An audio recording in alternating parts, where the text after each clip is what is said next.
Guess what, Lions? For as little as $5 a month, you can get access to exclusive bonus audio content and help this program grow by joining the Lions of Liberty Pride. To learn more, head over to lionsofliberty.com/support.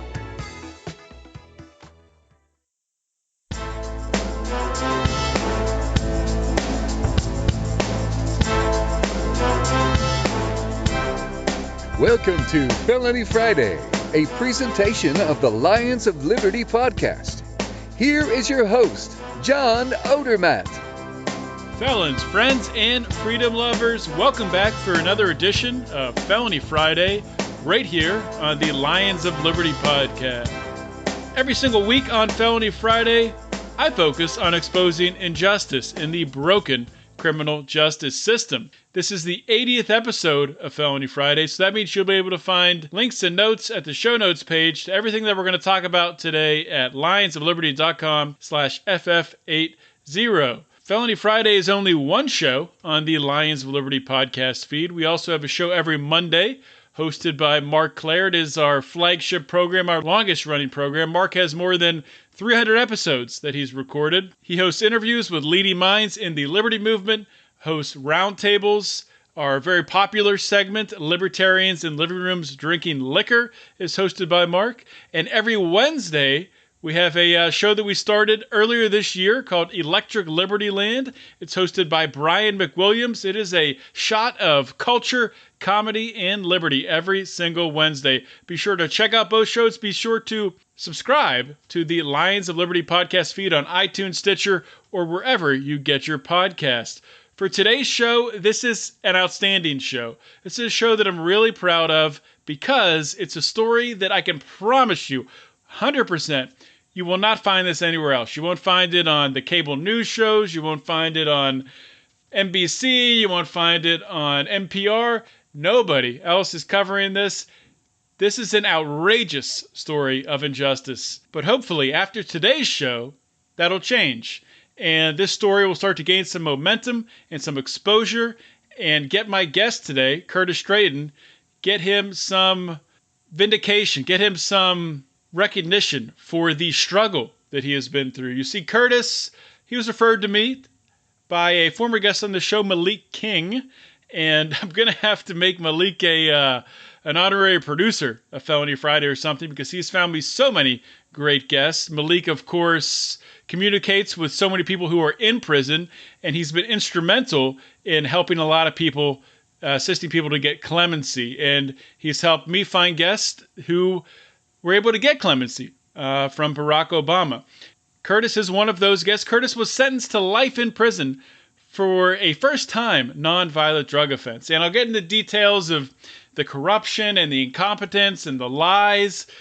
A story that you truly will not believe until you hear it. I'm really looking forward for you guys to hear today's interview. But before I do that, I want to tell you about the sponsor for today's show. Today's show is sponsored by MartinArmory.com. And MartinArmory.com was founded on the simple goal of making buying a gun easy and affordable. Instead of carrying thousands of different kinds of firearms, Martin Armory only carries the top 25 firearms, handguns, shotguns, rifles, the top 25. By using this unique business model, they're able to offer guns at a ridiculous price. And on top of that, because you're a listener of this show, you're going to get a special deal. Go to martinarmory.com right now and check out the selection. You will not be disappointed with the selection of handguns, rifles, and shotguns, and you're not going to find better prices anywhere. Pick out something you like. When you go to checkout, enter promo code LIONS at checkout, and you're going to get free shipping on top of the already low prices. So go to martinarmory.com and enter promo code LIONS for free shipping at checkout. All right, guys, let's get into today's interview with Curtis Drayton. My guest today on Felony Friday is Curtis Drayton. Curtis was sentenced in 1995 to life in prison on 4 counts of distribution of cocaine-based possession of intent to distribute cocaine and aiding and abetting. His prison sentence was commuted by President Obama in December of last year. He's released from prison on February 16th of this year and got out of the halfway house in April of this year. Curtis was only convicted and sentenced to life as a result of what I can only describe as blatant corruption, incompetence, whatever you want to call it, negligence at the hands of prosecution, detectives, judges, a probationary officer. Truly a remarkable story. And I've spent a couple of days here over the course of the past few weeks of talk with Curtis on the phone, going through.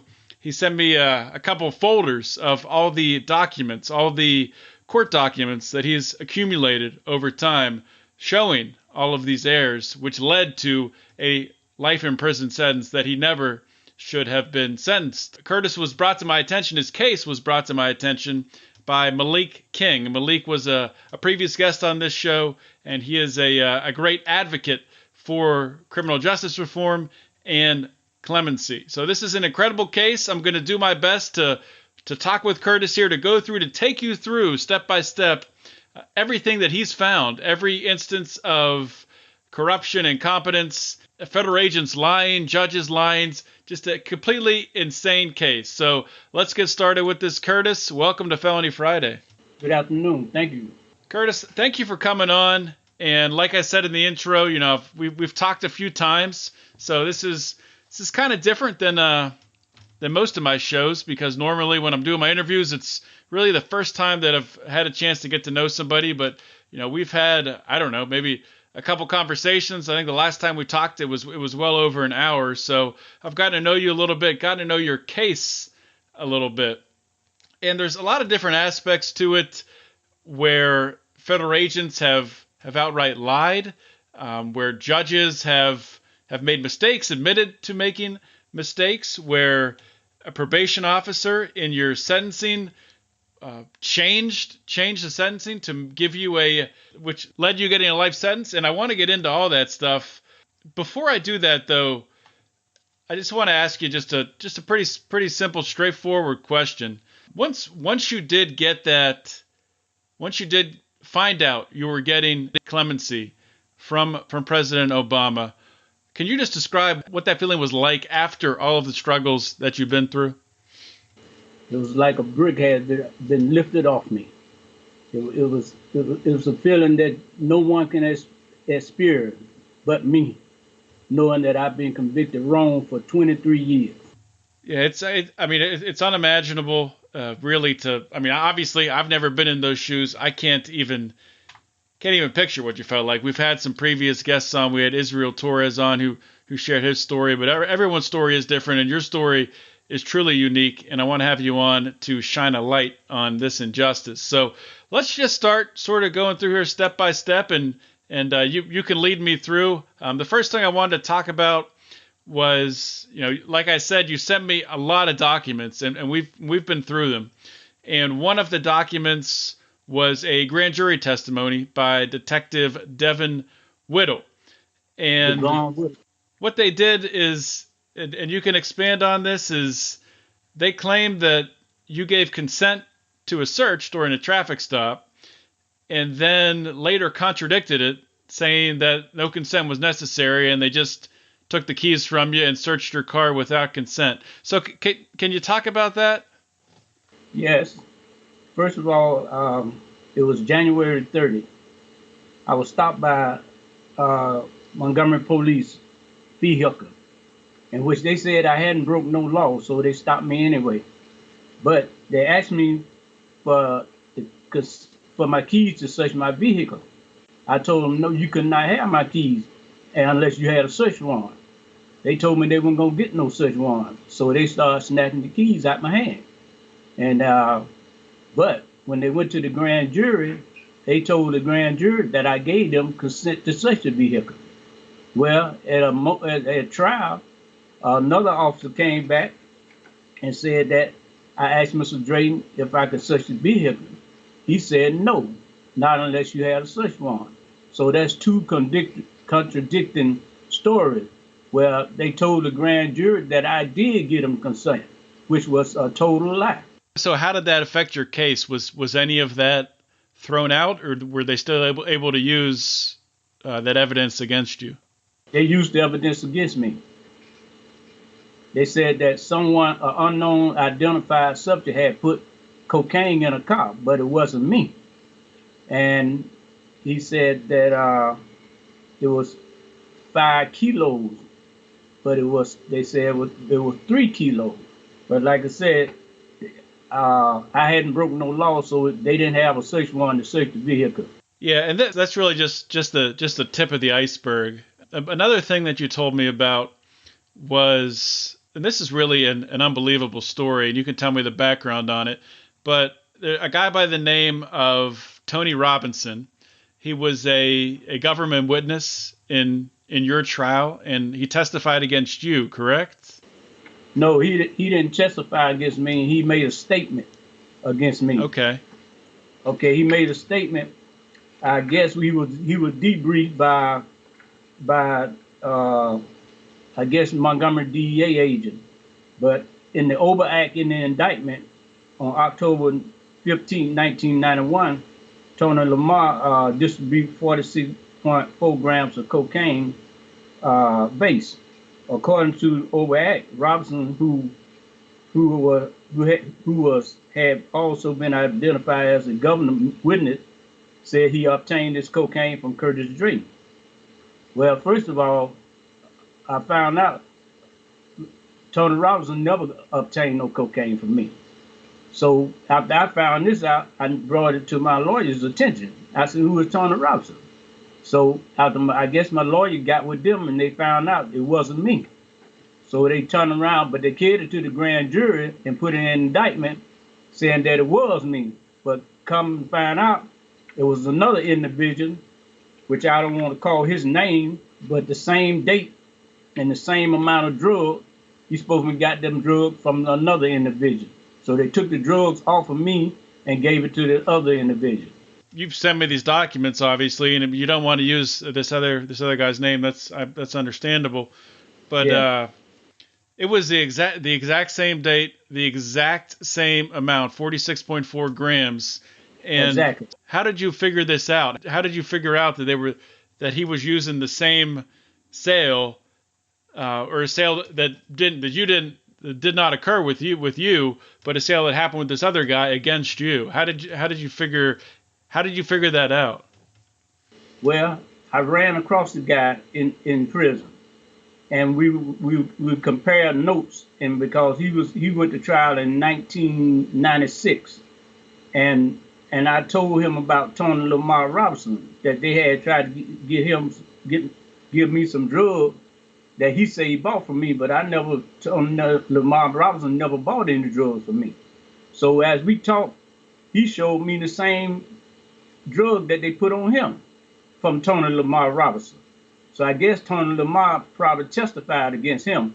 But once we compared the dates, it was the same identical date and the same amount of drugs. Truly unbelievable there.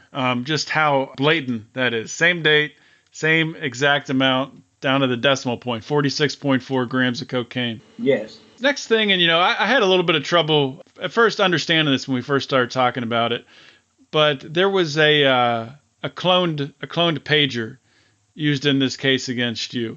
So I guess yes. I guess first explain what does that mean, a cloned pager?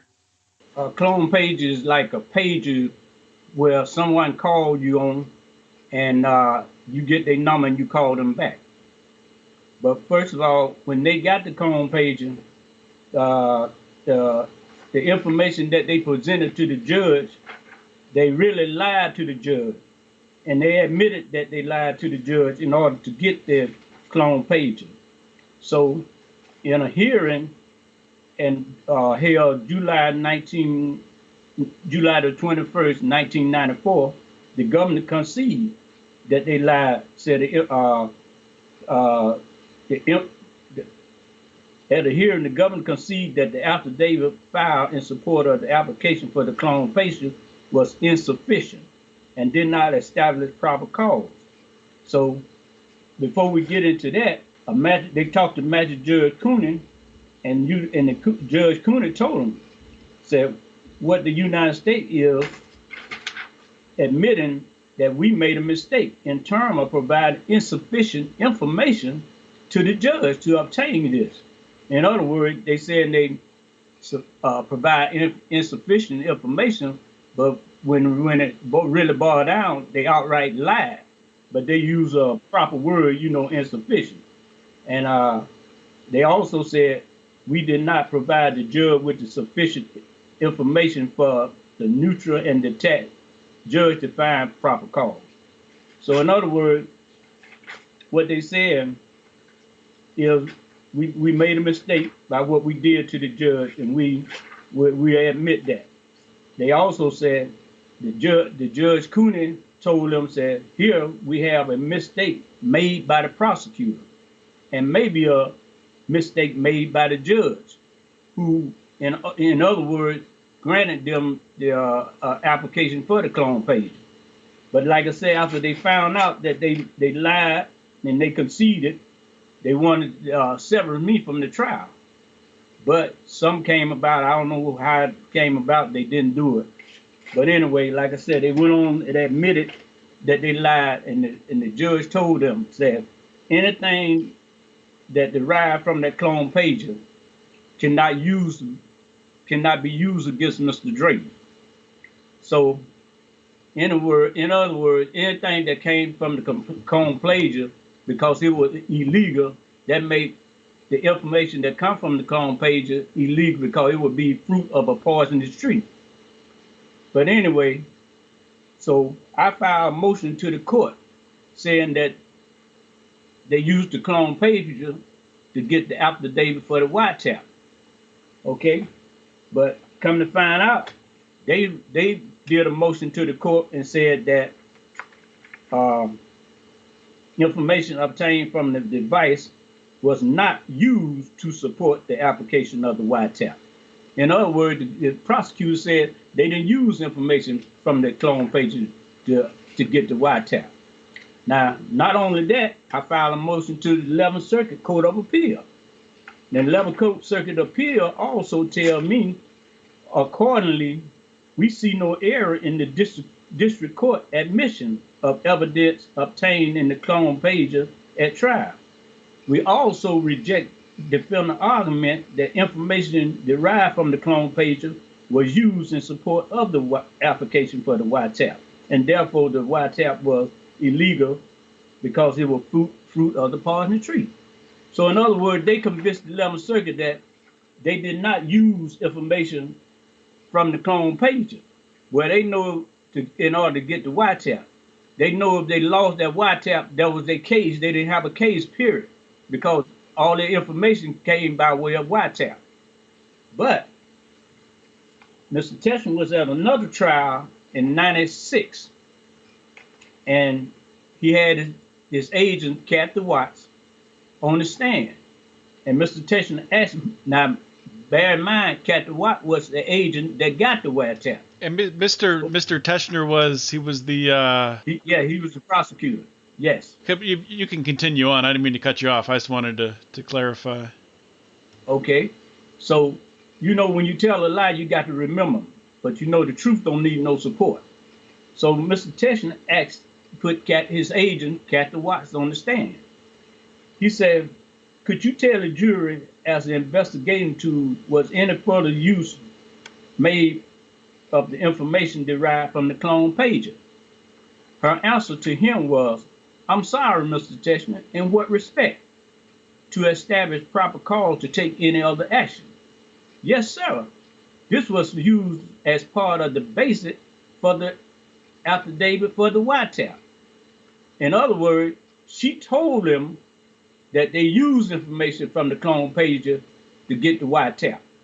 But he wrote a motion saying that they didn't use it. He convinced the 11th Circuit Court of Appeal, and they agreed that he didn't use it. So did that exchange there that you just read from, did that happen before or after you were sentenced? That happened after I was sentenced. After you were okay. Yes. See, it didn't make no difference with him. They could tell the truth now because they done got their conviction. We in prison now.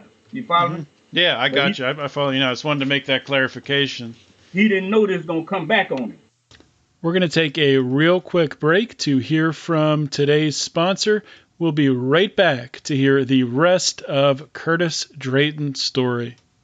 I firmly believe one of the most important things you can do to protect yourself and your loved ones is to own a firearm. But for a lot of people, buying a gun can be an overwhelming process. There are just so many options, and not everyone feels comfortable walking into a gun store. Well, our friends at martinarmory.com are doing their part to change that.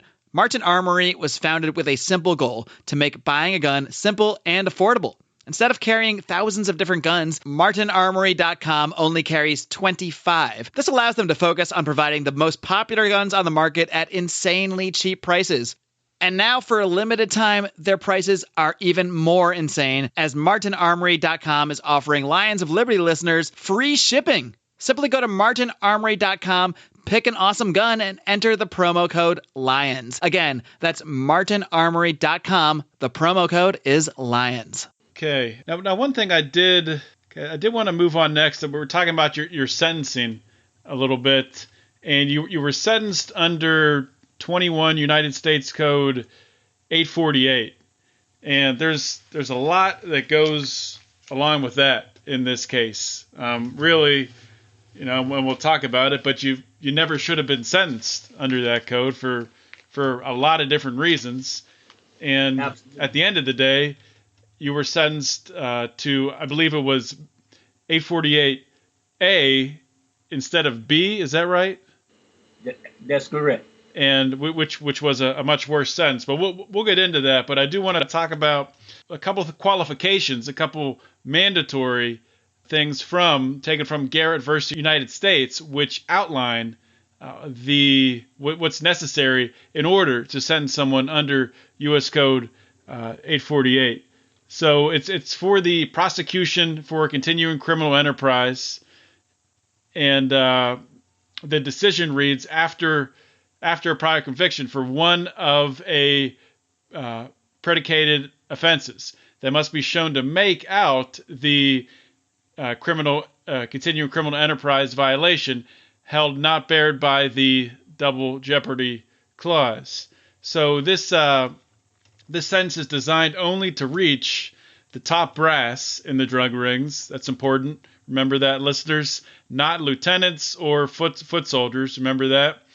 And the offense requires the jury to find that the defendant committed a previous offense, and in addition to this predicate offense, was part of a continuing series of predicate offenses undertaken by the defendant would be yourself with 5 or more other persons, and the defendant occupied the position of the organizer or manager, and the defendant obtained substantial income resources from the continued series of violations. So you sent me a bunch of different documents that show why you didn't meet really any of these qualifications, and so I just want to kind of go through those each here. The first one being 848 is designed to reach top brass, not lieutenants, not foot soldiers.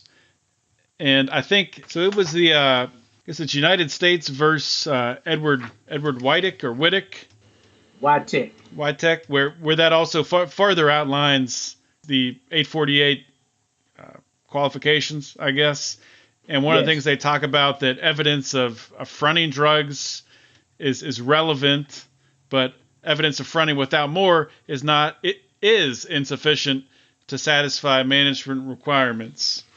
So, right. And that's important to remember. We're going to talk about some of these different witnesses. So they brought five witnesses against you. Is that right? Yes, they brought 5 witnesses against me, and not one of them said that I controlled him.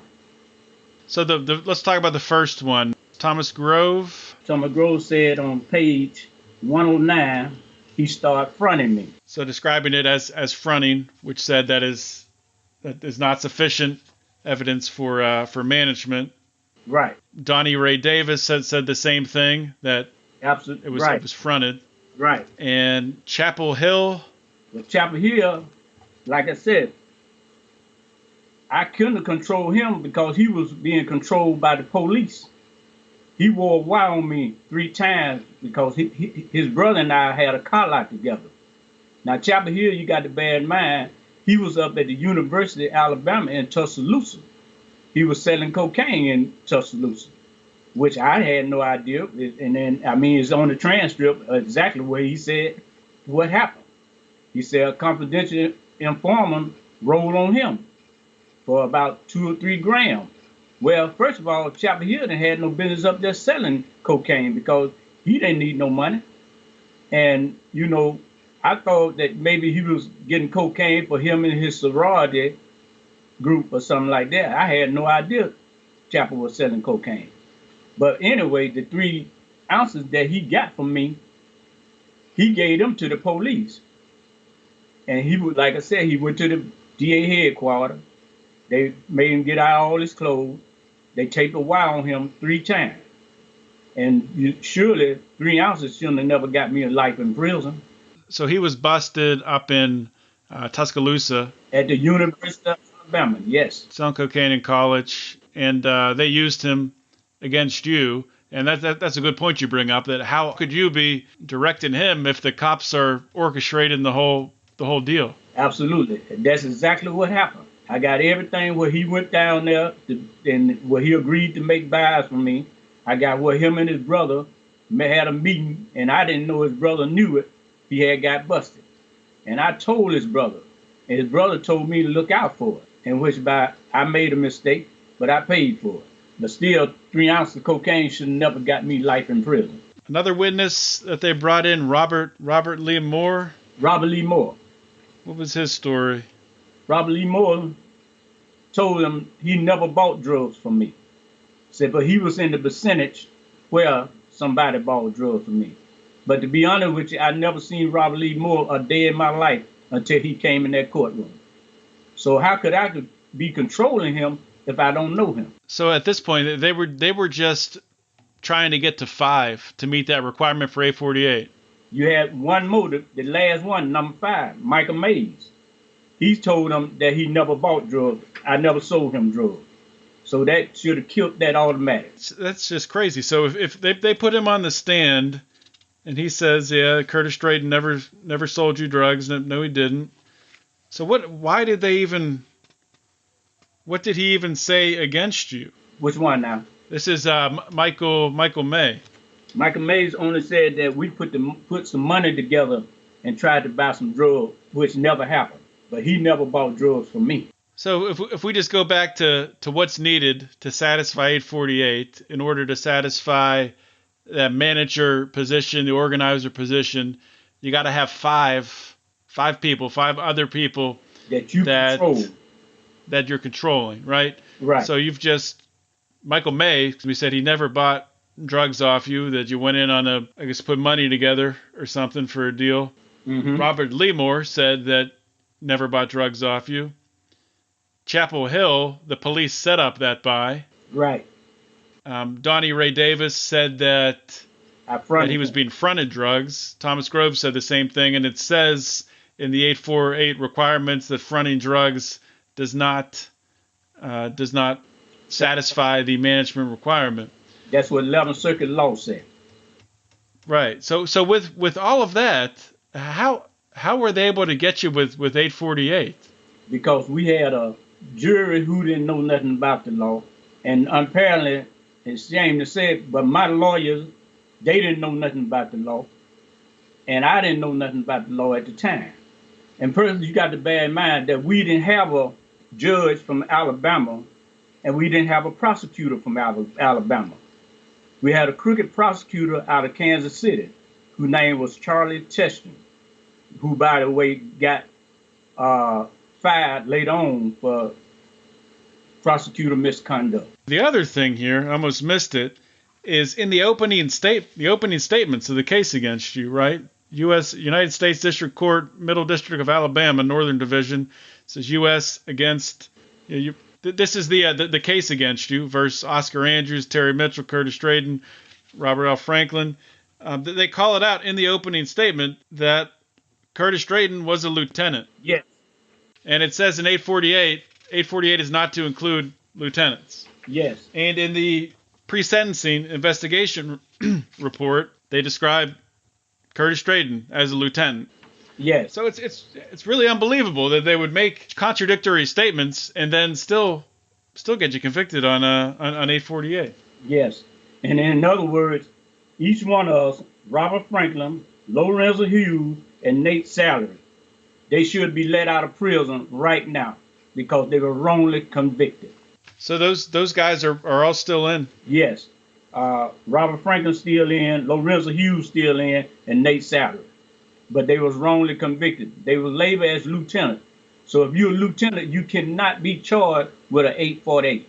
And that's what Supreme Court law said, and the 11th Circuit law. That's truly unbelievable. And I do want to get into there's so much crazy stuff with your case here, but the craziest thing, it's hard to even categorize one thing as being the craziest, but the thing that I just don't even understand how in the world something like this would happen. This is coming from the this is the executive summary. This is your clemency petition, I think. Yeah, clemency petition, January 2016. And in your in the section original sentence imposed, talks about the background of the case and the application of the 848 sentence. And it talks about that the probationary officer indicated that you were convicted under 21 USC 848B, which mandates a life sentence. Yes. But you actually were not. You were convicted under 848A, correct? Yes, I was, which the Supreme Court says carry 10 years to life. But if you got a conviction, one or two convictions, they'll carry 20 to life. But you got to bear in mind, I didn't have a conviction at all. Right, you did not have a prior conviction, which was another requirement of 848. Yes. This probation officer somehow changed the code, the U.S. code you were sentenced under, from A to B, or from A to B. She changed the statute. Right. Indictment and judgment indicated that I was charged under 848A. But in contrast, my probation officer indicated that I was convicted under 848B, which mandated a life sentence automatic. And so it also says that I got to be made $10 million in a 12-month period, in which there's no way I made that kind of money all my life. Hey, that is a lot of money. How did you find out about this specific aspect of it? How and when did you find out that your probation officer had made this mistake? Well, my lawyers out of New York who did the clemency.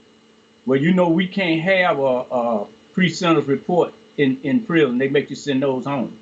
But like I said, all the time I was fighting the 848 because I know I was never organizer, and I know that 848 wasn't designed for a lieutenant or a foot soldier. So, but after the lawyers took my case, they started doing research, and that's when they came up with the probation officer changed the statute. That's how I found out. They called to the prison and said they had some more news for me, and I asked them. I said, "Is it in my favor?" They said, "Oh yes, most definitely is in your favor." He said that you were tried and convicted under 848A. But your probation officer indicated that you should be charged under 848B, which was not supported by the indictment or the judgment. And she said that based on that determination, that was improper and was not supported by the indictment or judgment. In other words, she's saying that the probation officer can't do that. Who make the probation officer? The judge and the jury. But now the judge had a duty to review the report that the probation officer submitted to him. But he didn't do it because he was a crooked judge out of Georgia. He was old, half asleep. So that's how I got my life sentence on the 848B. Unbelievable. I wonder, do you happen to know if you talked about the other three people that you went on trial with who are still in prison? I think it was it Robert Franklin, Lorenzo Hughes, and Nathan Salary? Yes. Do you know if the same thing could have happened to them? It could have. But first thing I know, they should never been charged with 848 because they were labeled as lieutenant. After going through something like this, what are your feelings on this whole situation coming out on the other side? Well, I know that's a God above, and I prayed, but when I was in prison filing motions back and forth to the court and being denied, I had to pray, and God told me to get out the way, let him handle it. So he put Obama in place, and they appointed me gave me the right lawyers to do the job, and I rebelled from that. So that let me know there's a higher judge than these judges walking around here on earth. Somebody that's maybe going into prison right now, and maybe it's it's probably not the same situation as you, having all these corruption happen and mistakes and lies. But what advice would you give to somebody or the family of someone who is going into prison on how to deal with it? First of all, I know I'm not the only someone that this doesn't happen to. First of all, when these guys get in prison, you got to study your case. You can't be running around prison playing basketball and all these other games, and you got a long time over your head. So you got to get in that law library and do some research, and that's what I did. And but our justice system is so crooked, and not only that, when I got out, I had to go before the judge, and I showed him all these documents. And the only thing he could say to me, in which I do have it on transcript, is our justice system is not perfect. But yeah, you'd have made me did 23 years in prison on a sentence that I should have never been charged with from the start. First of all, when Alabama did an 848, that was the first case to ever been tried with an 848. So they really didn't know. But now, since I've been in prison, my lawyer found one more case, and it was years after. But still, they didn't get a life sentence, and some of them had prior conviction. That's amazing. So your case with your co-defendants was the first trial in the state of Alabama where they used 848. Yes, it was. Yeah, they didn't know what the heck they were doing at all. Not at all. What a mess. I'm really glad that you brought up again how important it is. You got into prison. You didn't sit back and sulk and feel sorry for yourself. You took action. I mean, you went in and you learned the ins and outs of your case. I mean, yes. I can't even describe to people.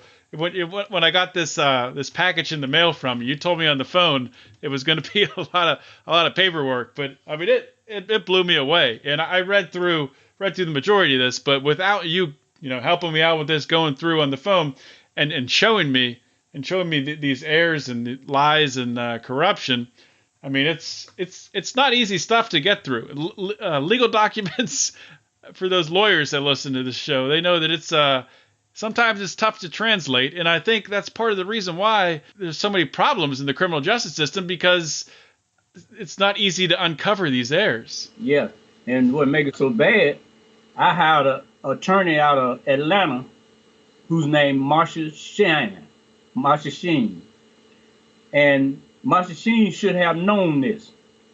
She sent documents to me about the clone page. When I was trying to tell her about the clone page, she sent me a document saying that she asked for all the documents from my trial lawyer, but she didn't receive everything. But how can you represent me fairly if you ain't got all the documents?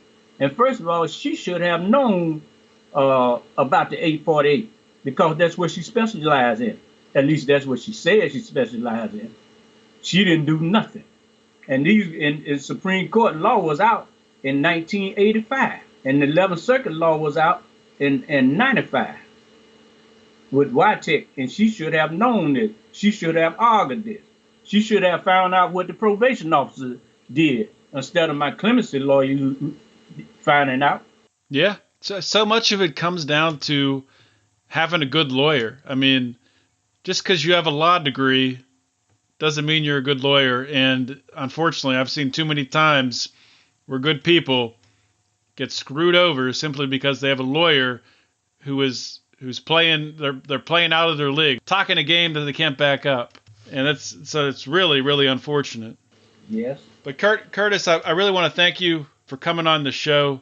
And like I said, this podcast was going to be a little bit different, and maybe it was hard for people to follow along. Hopefully, we did a good job of describing everything. But I mean, my objective here, what I wanted to do is I wanted to shine a light on this case that was pointed out to me by Malik King. Right. And I'm really thankful that he did point it out, and I did get to shine a light on it. So if anybody out there listening does have questions about this case or anything that we presented here, feel free to follow up with me. And Curtis, I just want to give you a chance to give any parting words or wisdoms or anything you want to say. Yeah, there's one more thing I want to say, and I want the people to hear this, and this is what came from my clemency lawyer. She said, the applicable statutory range for Mr. Drayton's conviction under 848 cannot be determined due to the discrepancy in the record, especially Mr. Drayton's indictment and judgment indicate that he was charged with and convicted of violating 848A, which carry a sentence of 10 to life, is what the Supreme Court says. In contrast, Mr. Drayton's probation officer indicated that he was convicted under 848B, which mandated a life sentence, automatic. And what she's saying is, I shouldn't have never been charged with 848A, let alone 848B, what the probation officer changed it to.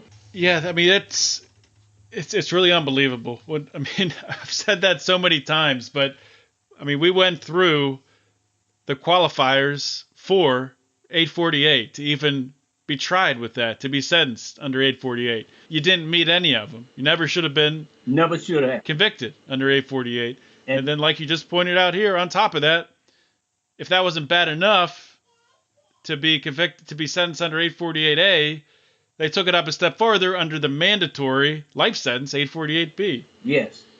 And not only that, the jury found me not guilty of a gun possession. But the probation officer took it upon herself to give me 2 points to enhance my sentence to a life sentence too. So the probation officer gave you 2 points for a gun possession that you were acquitted of? By the jury, yes. Wow. It's craziness, Curtis. Yes, it is. Well, you know, I'm thankful that we did have a president for a little while that, while I do have disagreements with him in many areas, the one area where he was very good, maybe the best we've had, is in granting clemency. Yes. Was in at least starting a conversation for criminal justice reform. You know, I can criticize Barack Obama all day that he should have done more to reform the criminal justice system, but he did do a lot to grant people like yourself clemency, which is outstanding, and we wouldn't be having this conversation right now if he hadn't. Yes, and my last thing I'd like to give thanks to my lawyer, Caitlin Nadoff. I'd like to give thanks to the pardon board, and I mean the clemency board, and I'd like to give thanks to President Obama, because if it weren't for them, I'll still be in prison fighting this crooked justice system that we have. Well, I wanna thank you, Curtis, for coming on this show, informing me, educating me on your case so I can talk sort of intelligently about it, or at least follow along with you. And hopefully this podcast will, by shining a light on your case, might help to expose some injustice for people like who have suffered similar to yourself, who might still be in prison under similar circumstances. So thank you for coming on the show, Curtis, and thank you for all you're doing. Still continuing, even now that you're out, you're fighting for other people who need to be granted clemency or shouldn't even be in prison in the first place. So I appreciate that. I know there's a lot of guys in there convicted on the 848. Go in that law library and study that 848 and the elements of an 848. Well, thank you so much for coming on the show, Curtis. Thank you. Hope you guys enjoyed today's show with Curtis Drayton. Curtis is a really, really impressive guy. For someone to go through what he went through and still have the drive, still have the passion to go through all these legal documents and really build his own case. And he did have some help from some clemency lawyers up in New York to get him out, to get the paperwork drafted, and obviously Obama did approve it and commute his sentence to set him free. But what a story, man. I mean, if that doesn't just slap you in the face and wake you up to the rampant injustice in this country, I don't know what will. I mean, I'll never forget getting the mail the day that I got all the legal documents that Curtis sent me, and I started going through them and I'm reading them. You know, when I talked to him on the phone before he sent them, he said, "I'm going to send you some documents. It's about my trial." I'm like, okay, that's fine. Sure, yeah, I'll read through some documents. No problem. We'll just do your interview in a couple weeks. I got the stuff in the mail, and I'm like, I didn't know where to start. I did not know where to start. So we set up some phone calls, and I talked to Curtis 2 or 3 times, and we did Skype video back and forth, and he could, show me which document he wanted to talk about. And when I said there were a lot of documents, I should post a picture, but it is thick. It's a lot, and I feel like I just finished like a little piece of law school. Obviously if you guys don't know, I don't have my law degree. It wasn't readily apparent. I feel like I earned something researching this case, and I definitely learned from Curtis, and I learned a lot about our criminal justice system. I learned that oftentimes the prosecution and the judges don't even understand the statutes and the code that they are trying to get people convicted of, that they're trying to sentence to. So it was really eye-opening experience, and also the lawyers don't understand it. So it's an incredible experience, and the saddest part is, or one really sad part of this story, is there's still people in prison. I just want to read their names again. Curtis mentioned a couple times during the show. These were guys that were tried with him, convicted at the same time: Robert Franklin, Lorenzo Hughes, and Nathan Sallery. And the 3 of them, as Curtis said, they were identified as lieutenants during the trial. Lieutenants cannot be convicted of 848, and they were, and they have life sentences, and their sentences did not get commuted. Remember those names, guys, and we really got to start putting some pressure on the Trump administration. Get back into some sanity, get back into letting people out of prison who are locked up for non-violent crimes. Non-violent drug crimes, guys. This is nuts to lock people in cells, lock people away from society, away from their families for decades. That is insanity, guys. We gotta get our politicians to wake the heck up. And, I'm willing to exhaust every avenue. This is a cause that has renewed my passion for criminal justice reform. And I'm going full force, guys. And you're going to hear, I got a lot of guests coming up, a lot of guests who have, are experts in this area, some guests who were granted clemency themselves. And I'm shooting for some big guns. I don't know if I'm going to get them or not, but I'm damn well going to try. So we'll see how far this goes. And in order to do that, obviously, it would help to have the listeners out there, the Lions of Liberty listeners, to support. And one way you can support the show is by joining the Lions of Liberty Pride. Go to lionsofliberty.com/support. For only $5 a month, you get access to all of our exclusive content. $10, you get all the content, and you get some other freebies, discount at the store, free shirt, free koozie. $25 a month, all of that stuff, plus another free shirt, another free koozie, plus you get even more of a discount at the store. You get stuff at cost, which is the same thing, same amount that we pay for stuff at the Lions of Liberty store. The Lions of Liberty store also, if you just want to buy something from us one time, that does support us as well, and you can shop the Lions of Liberty store at lionsofliberty.store. And Brian McWilliams, the host of Electric Liberty Land, just unveiled his Electric Liberty Land design. I'm going to be ordering one myself, and I can't wait. The design is really cool. It's a Statue of Liberty with some different shades of sunglasses on, and a really cool Electric Liberty Land print. So I'm pumped to get that. You guys should go and check it out for yourself. Pick one up. Another way to help the show, a very important way to help the show, is to go to iTunes and give us a 5-star rating and review. If you like this show at all, if you want us to grow and you want this show to really continue and make a huge impact, massive impact, then you got to go to iTunes. Even if you don't listen on iTunes, I don't care. You got to go to iTunes, give us a 5-star rating, leave us a review. It helps with the ranking, and like it or not, iTunes rules podcasting right now, and you got to have a good ranking. You got to show up on the charts. So we got to get there. So please help us out, guys. That is appreciated. One last thing, a very important thing. You guys know we always talk about Alliance of Liberty DonorSee supporting causes through DonorSee. The DonorSee app allows you to donate to causes and see your money in action. I was actually going to talk about one cause that I didn't even have a chance to talk about it. We funded last week, if you tuned in Felony Friday, I talked about a well that was being built in Malawi, and that is fully funded. That's done. That's awesome. It's this high quality well is going to be built thanks to you guys for donating. That's incredible. It's going to save lives. That is awesome.